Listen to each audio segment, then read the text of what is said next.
어떤 사람이 한 호텔에 이제 묵게 되었습니다. 이제 푹 쉴 생각에 최고급 호텔에 아주 경치가 좋은 방을 예약을 했습니다.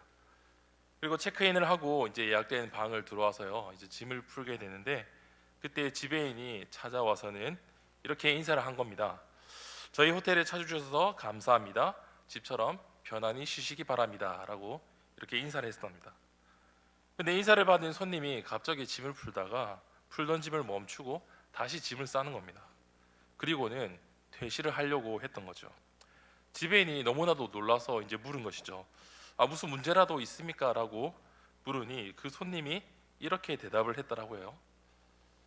집이 너무나도 골치가 아파서 집을 피하려고 쉬려고 왔는데 집처럼 쉬란요 라고 하면서 어, 너무나도 이제 그런 말을 듣고 그렇게 나가려고 했다라고 하는 말입니다. 참 우스갯소리지만은 오늘날 많은 사람들이 집이라는 곳이 쉬는 곳이 아니라 오히려 피해 가고 싶은 곳이 되고 싶어 하는 것을 우리는 보게 되어집니다. 다들 행복한 가정을 꿈꾸고 노력하지 않겠습니까? 근데 그 가정에서 정작 행복을 찾아보기 힘들 정도로 그런 가정들이 많이 늘어가고 있다는 것을 보게 됩니다. 그러면 왜 많은 사람들이 그런 행복한 가정을 이루지 못하는 것일까? 왜 많은 가정들이 그런 행복들이 무너지고 있는 것일까? 한마디로 행복의 출처를 오해하고 있기 때문이라고 볼 수가 있습니다. 행복이 어디에서 오는지 잘 모르기 때문인 것이죠. 우리가 오늘 본문 시편 127편을 말씀을 읽었는데요. 이 시편 127편에 이제 위에 표를 보게 되면 제목을 보게 되면 솔로몬의 시라고 되어 있습니다. 바로 시인이 솔로몬이다라는 것을 알 수가 있죠. 솔로몬은 우리가 잘 알듯이 지혜의 왕입니다. 그래서 오늘 본문인 이 본문의 말씀이 솔로몬의 시이면서도 지혜의 시라고 불리게 되는 겁니다. 그럼 솔로몬은 어떤 지혜를 시를 통해서 표현을 하고 있는 것일까? 그의 아버지 다윗을 보게 되면요, 다윗은 사실 통일 이스라엘을 이루면서 하나님이 계실 집일 성전을 너무나도 건축하고 싶어 했습니다. 그러나 하나님께서는 그가 성전을 건축하는 것을 허락지 아니하시죠. 그의 아들 솔로몬이 이제 그 성전의 건축을 이제 맡아서 하게 되는데요. 사실 성전뿐만 아니라 그가 있을 왕궁까지도 건축을 하게 됩니다. 사실 왕으로서 할 수 있는 엄청난 그런 업적을 성공을 바로 이 솔로몬이 이룬 것이죠. 그는 이렇게 집을 짓고 세움으로써 일종의 비법과 지혜를 깨닫게 된 것입니다. 그래서 오늘 시편의 말씀을 통해서 이것을 읽는 독자에게 그 지혜를 전수해 주고 싶다라는 것이죠.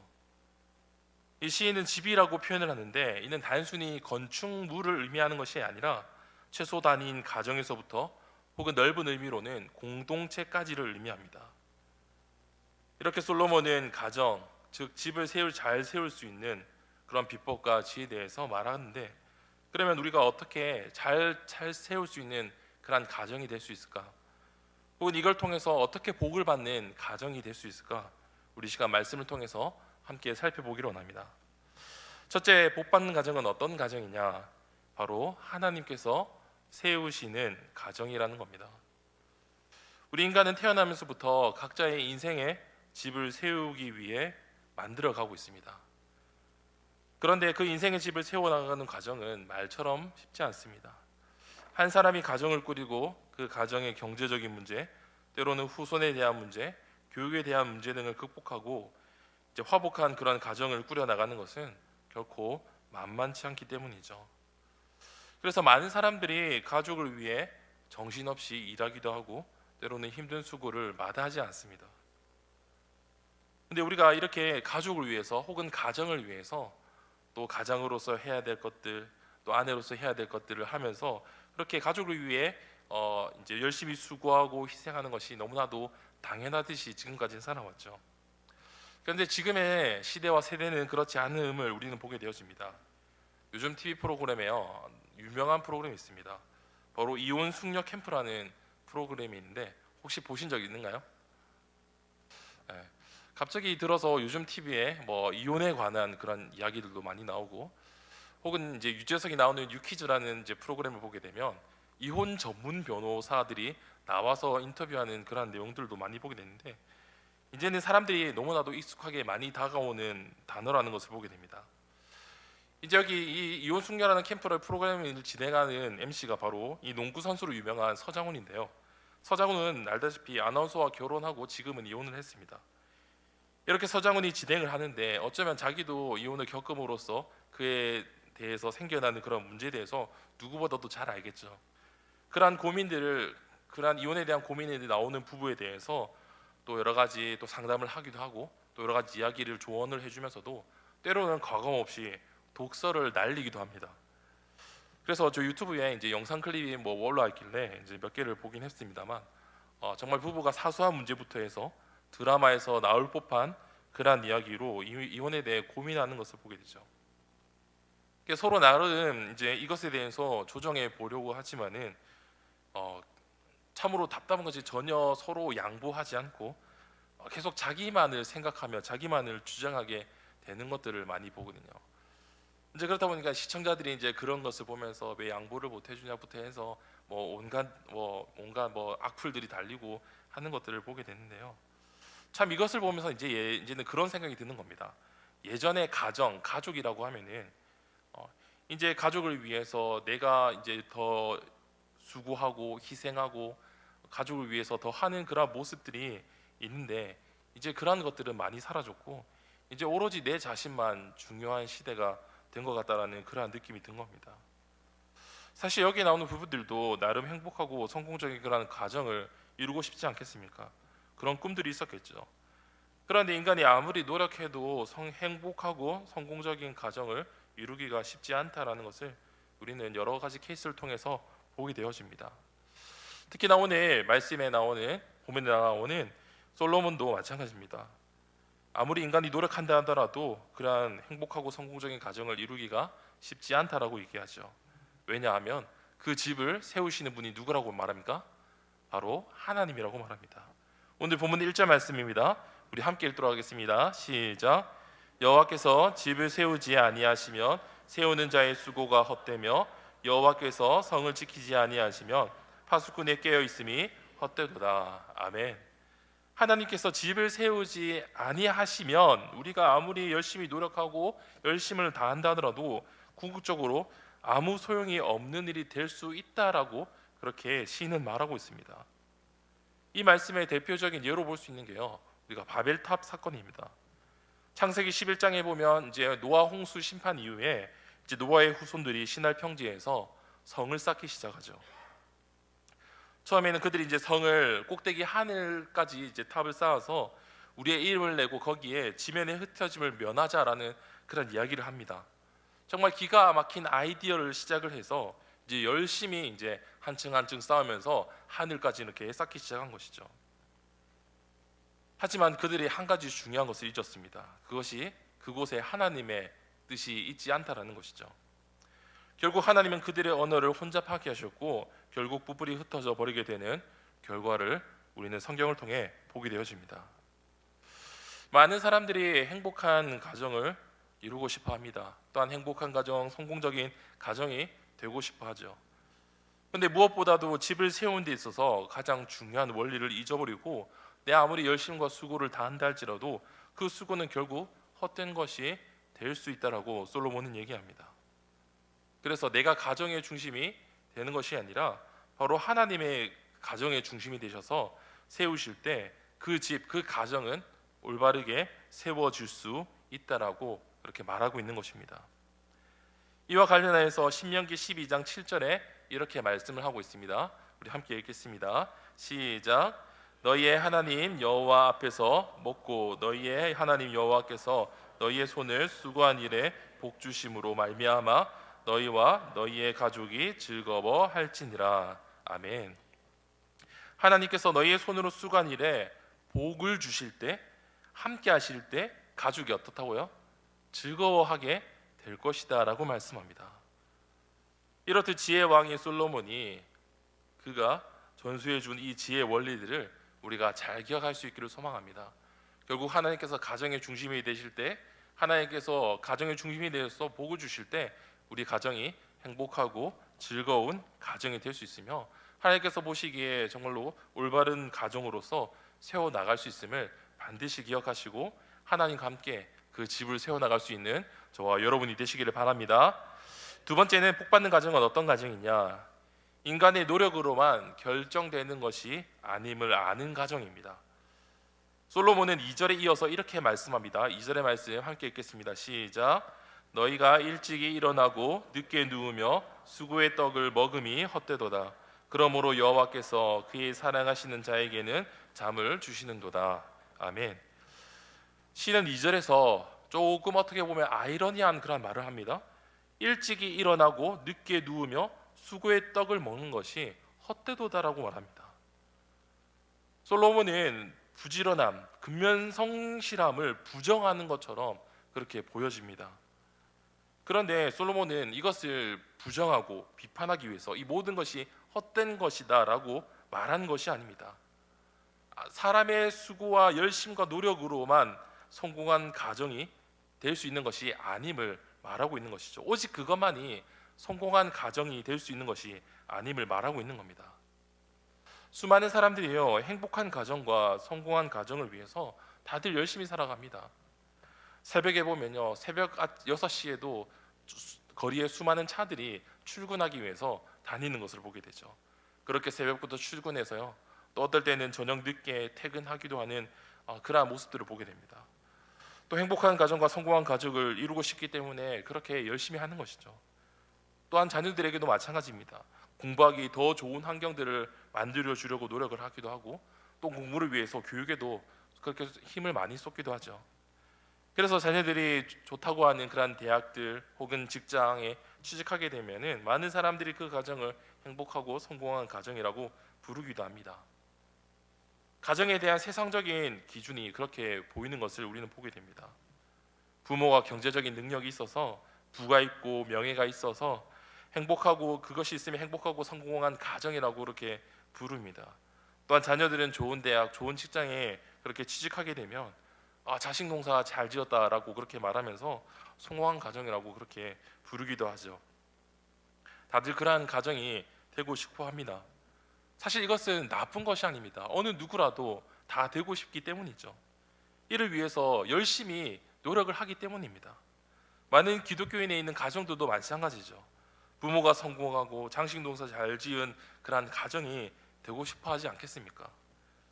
우리도 이를 위해서 나름대로 열심히 노력을 하며 최선을 다하지만 이것이 행복과 성공의 전부가 아님을 우리는 반드시 기억할 수 있어야 된다는 것입니다.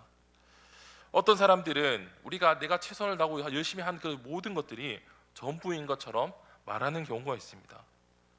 실제로 이 모든 것을 다 가져야 정말로 행복한 가정이겠지라고 생각을 하지만 이 모든 것을 다 가져도 정말 불행한 가정들이 있다라는 것을 우리는 보게 되어지죠.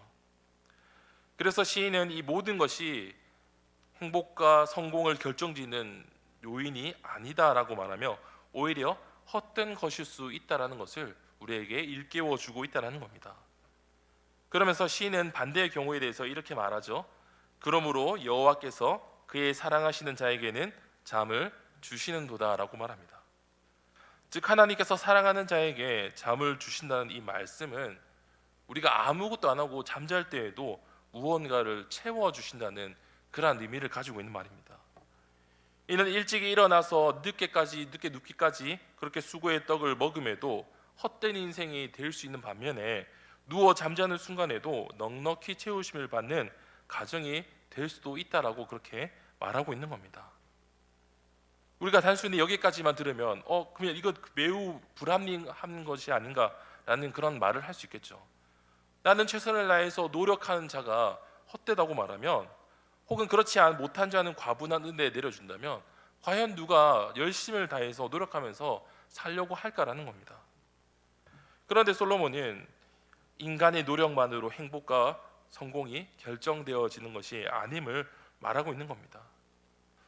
많은 그리스도인들 가정 가운데 인생도 신앙도 자녀의 양육도 최선을 다하며 그렇게 열심을 다합니다. 그런데 열심히 내 나름대로 열심히 노력을 다하는데 왜 잘 되지 않을까라고 그렇게 묻습니다. 우리가 이로 인해 행복한 가정이라 성공한 가정이라 생각하지 않는다는 것이죠. 우리는 잠까지 줄여가면서 그렇게 얻으려고 하는 것들, 때로는 잠자는 시간 중에도 우리가 하나님으로부터 받을 수 있는 것이 있음을 우리가 기억해야 됩니다. 이 시의 시인이 솔로몬이 그것을 경험을 한 거죠. 성경의 인물인 야곱과 요셉도 이를 경험했습니다. 이는 우리도 우리의 노력이 아니라 하나님의 은혜로서 우리에게 주어질 수 있음을 우리가 기억할 수 있어야 된다는 것이죠. 그렇기 때문에 내가 가정을 위해서 열심히 최선을 노력했음에도 불구하고 우리가 성공과 행복을 이루지 못한 것에 대해서 실망할 필요가 전혀 없다라는 것입니다. 그러므로 최선을 다할 때 하나님께서 우리가 생각지 못할 때, 잠잘 때 주시는 그러한 은혜가 있음을 우리가 알고 하나님께서 베풀어 주시는 그러한 은혜를 누리며 살아갈 수 있는 저와 여러분이 되시기를 바랍니다. 세 번째는 복받는 가정은 어떤 가정이냐? 하나님께서 주신 본분을 잘 지키는 가정입니다. 3절에 시인은 이렇게 말합니다.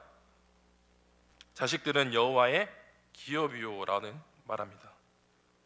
시인은 거대 사회에서 가장 대표적인 축복으로 여겨졌던 하나님으로부터 오는 자녀의 축복을 말하고 있는 겁니다.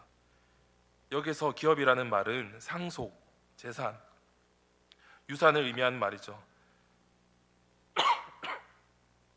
죄송합니다. 시는 하나님께서 부모에게 허락한 자식만큼 큰 축복이 없다라는 것을 이와 같이 표현하고 있습니다. 그러면서 하나님께서 주신 이 자녀들 그 자체로도 너무나도 큰 상급이고 너무나도 큰 축복이죠. 그런데 그 축복과 상급을 어떻게 관리하고 있느냐에 따라서 더 큰 축복이 될 수 있다라고 말하기도 하고요. 아니면 반대로 오히려 재앙이 될 수도 있다라고 말합니다. 이는 부모로서의 본분을 잘 지켜라는 말이죠. 하나님께서 주신 자녀들을 하나님의 말씀 안에서 올바르게 가르쳐서 그들을 세상에서 영향력 있고 가치 있는 존재로 양육해야 될 책임이 있다라고 그렇게 말하고 있는 것입니다. 잠언 19장 13절에 이렇게 말씀합니다. 우리 함께 읽겠습니다. 시작.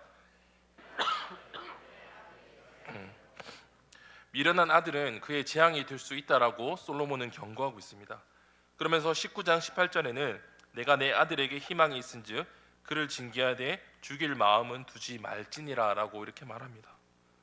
즉 자녀를 잘 가르치고 성심을 다해 양육해야만 하나님이 주신 기업이자 상급인 자녀가 더욱더 존귀한 존재로 자라날 수 있다라고 이렇게 말하고 있는 것이죠.